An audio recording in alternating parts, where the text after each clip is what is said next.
Hello, this is Mike of Nearly Enough Dice, and this is the Kerbal Space Program. This is the third of the Steel Snake 2 mission videos.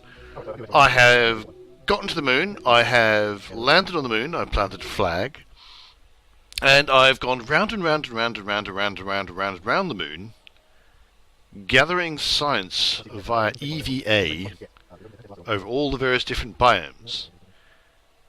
The only thing I have left to do is try and work out how the heck you get back to Kerbal from a polar orbit around the moon. Right, let's see where we are. Now, I've gone around the moon a lot, and I've gotten lots of science from lots of biomes, and it was very tedious. It was actually kind of relaxing and almost meditative. But it probably wouldn't have been all that exciting. Now, ideally, I would like this orbit to be pointing exactly away from the moon, from Kerbal, and I then go prograde. Still think I want to go prograde. I think I want to go prograde more or less now. In fact, is what I want to do. I could go around another orbit, but that's just going to be worse. Because by going prograde now, I'm prograding when I'm moving this way. No. Actually, I don't think it matters either way.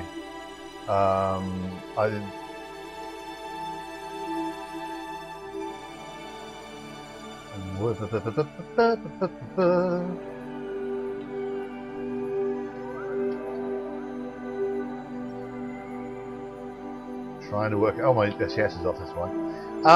Yeah.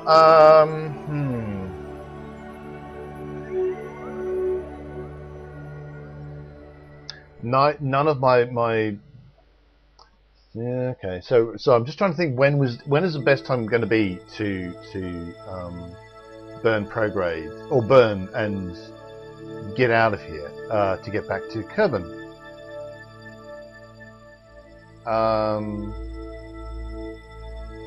The answer is I have genuinely no idea. I think I want to wait until my orbit here is actually going 90 degrees to Kerbal. That is what I want to do.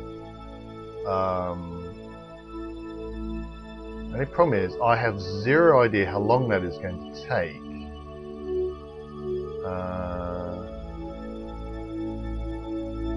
Yeah, it looks like there's going to be. It would take a significant orbit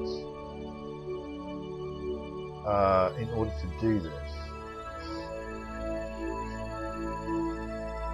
I think I would have to wait till I'm kind of like there, because I want when I'm going prograde around the moon, what I want is for that to be actually retrograde relative to my orbit with Kerbal. In fact, so I want this orbit, my blue orbit, to line up with. When I look at it from above, I want it to line up with the moon's orbit. I do not believe, because I'm quite low down. There's a limit to how much I can time warp. So that's going to take a little while.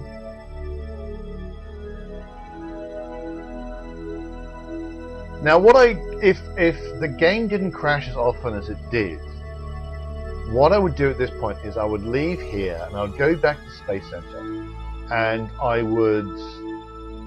just had another idea. If I switched to this is still.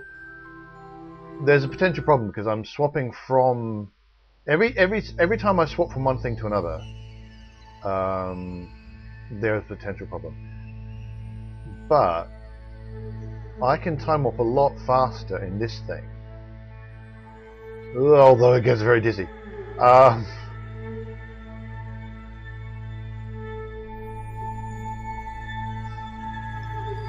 Oh, that was quite bad. Now, the question is going to be, am I going to be able to... Right, stop. So now I want to swap back to the steel snake and hope I don't crash. Because that actually seems to happen quite a lot. Moving from one thing to another. No! Hurrah! Okay, so... I'm going to want to burn on my next orbit at this point. I think. Hang on, which way am I going around? Yeah, I'm going around this way. So I reckon my next orbit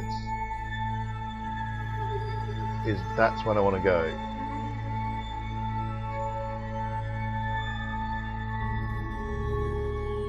See, there you go. I get a completely wacky. Well, it's a very inclined orbit.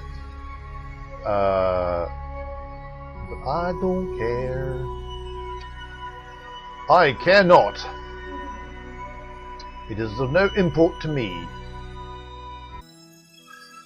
So here we are, just arranging the new orbit to try and get me home.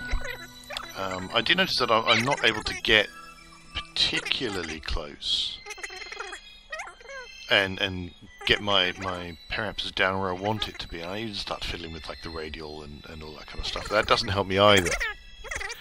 I have since had a discussion on Reddit about this, and I think I was getting confused with the way that orbital mechanics aren't necessarily terribly intuitive. I was thinking that obviously the time to do my burn was when I am moving the fastest relative to prograde to retrograde of the Kerbal orbit, and that turns out not to be the case. That is on top. That is when the ship itself is moving most prograde relative to Kerbal. But as you can see, just as I was before it became an escape trajectory, you saw that my orbit was extending downwards. So what I should have done is I should have actually started my prograde burn when I was in front of the moon. So basically, at the most kind of forward of the orbit, because that way my orbit around the moon would have extended backwards, as in extended retrograde as far as the Kerbal orbit would have been concerned. And I should theoretically have gotten a much nicer ejection. I also am of the opinion that there might have been a way of doing it, even having done that, I might have been able to do it without having to do that full orbit that I just did. I might have been able to do this second correction burn, which is going to bring my periapsis in to the atmosphere for aerobraking. I possibly could have done that in one go instead of having to do another entire orbit and thus extend poor Valentina's time in space. But I have finally gotten myself a proper aerobraking periapsis, so I'm at least reasonably confident that I'm going to be able to get back home at long last with the huge haul of science that I've brought with me. And it's around about this time that I had a thought that I felt necessary to share with you all. So I'm just going to briefly go back to old me for just a moment.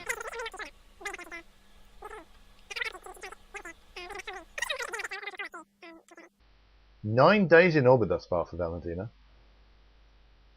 She's going to smell." She hasn't had a hot shower in quite some time. She probably hasn't even changed out of a spacesuit in all that time. Poor ass.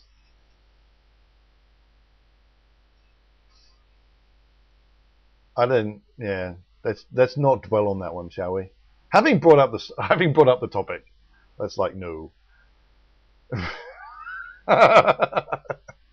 So yeah, anyway, that's the kind of thing that goes through my brain when I am piloting spaceships. So now we're actually going to start. I'm using the last of my. Oh, that was me using the last of my fuel to slow down as much as I can. And it's around about this time that I realised that I've got a potential problem. I kept a battery spare, specifically the electricity in the capsule itself. I kept that separate, so I have a full battery. And that was in case of emergencies, like I'd forgotten to, you know, keep my solar panels fired up or anything like that, and I managed to run out of power. I'd have a battery that still had power left because I'd turned it off. But the problem is I actually only have the power that is left in the capsule. And the reaction wheels take a fair amount of energy.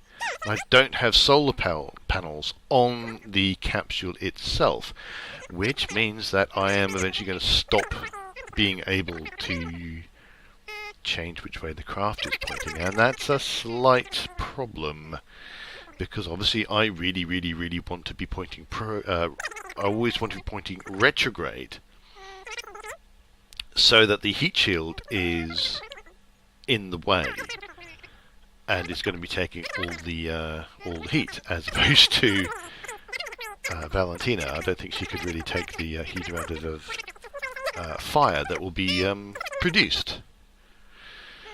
So that was a bit of a worry. So I'm spending a lot of time with the SAS turned off and hoping that the aerodynamics is just going to take care of everything. And this is even more of a problem because I actually have to do a couple of aerobraking passes. I can't just do it in one. So each time I'm kind of worried about how long it's going to take to, how much energy it's going to take up. I do quickly grab some poles science as I go over the poles. I probably could have hit Tundra as well, but I don't seem to recall minding that much. And I'm finally beginning to get close enough that I think this might be the final capture aerobraking.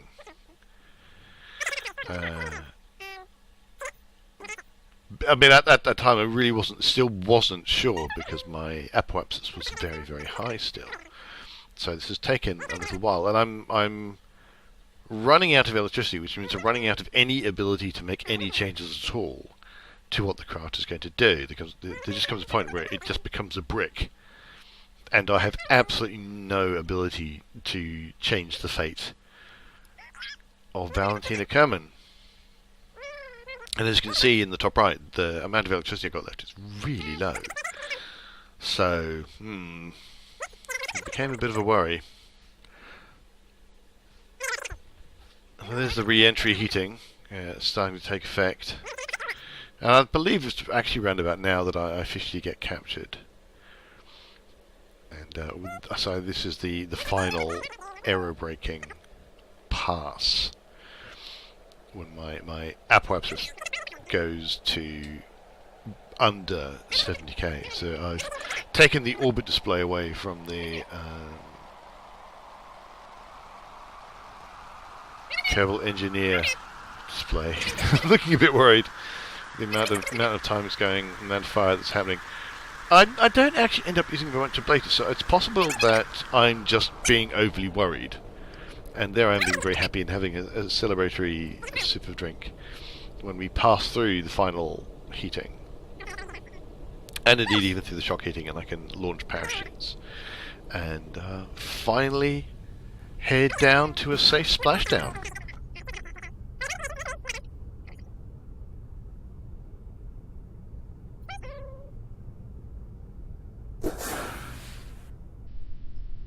Right.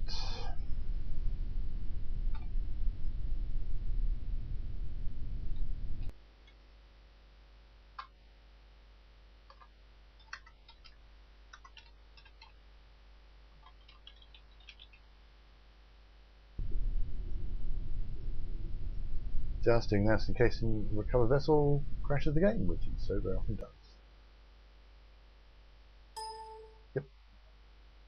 Right, just then. Right, so let's recover the vessel. And see what my haul is. I keep going through numbers like, oh, I wonder if I got this much. What if I got this much? Oh god, look at that! 782.6 science! 28 experiments. So I now have 853 science. Oh yes, 782.6. Oh, that is actually slightly ridiculous. Including the 5 for just coming back. EVA report was over the polls was worth 8. So there you go. Not bad, not bad, not bad. Could have got some more because I had mystery goos that I could have done all sorts of, all over the place. Never mind.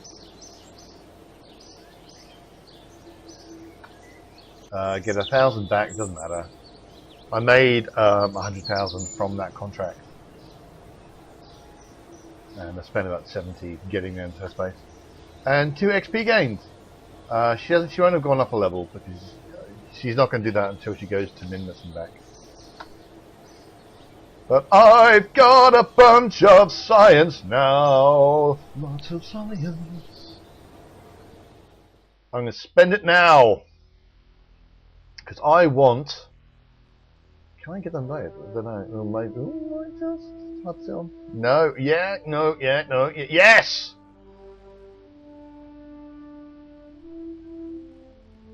Right, so this is going to give me the scanning module and the survey scanner. So this is going to allow me to scan for resources. Yes! And this is going to allow me to drill. And also gives me a new scientific...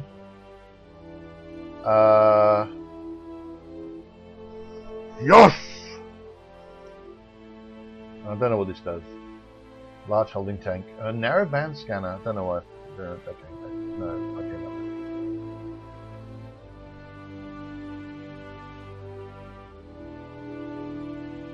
Yes!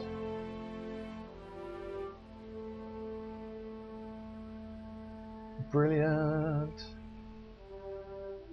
This orbital survey scanner uses a combination of advanced sensor technology and witchcraft to provide information on a planet or moon's natural resources. These images can be viewed either in flight or in relative safety and comfort.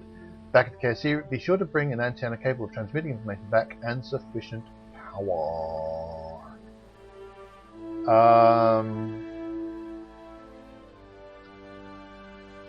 Yes. Discovery Science bonus 10. So there you go, and I could go up the very up here. I don't know why I want this. Yeah, no idea. Oh, I think that's just an orbital version of the surface scanner. I'm probably going to regret not getting advanced electrics, but that's 160 science I need to get at some point, so I'll have to work out something. Maybe it's time to go to Minmus. Oh, well, there we go. Take me to Minmus. Alright. So I'll take that Minmus thing. Land the moon, orbit around the moon. Think about that. What do you want? Oh, you're just suborbital. Orbit around Kerbal. Okay, let me do you. So, how much are you worth? Oh, what's some? So they're worth a bit of money, a bit of rep. I've already got some people I need to land on the moon. I have to work that out later. But never mind, it doesn't matter. I've got scanning things. Which means, the reason this is important is because I will now be able to set up resource bases on the moon and send electricity to place, and send fuel all over the place, and do other such exciting things. I'm going to have a practice with that on the surface of Kerbal, I suspect. So anyway, thanks so much for watching. Hit like and subscribe if you've been enjoying these videos. You can find Nearly Enough Dice at nearlyenoughdice.com, or you can find Nearly Enough Dice on Twitter and on Facebook. And until next time, reach for the stars.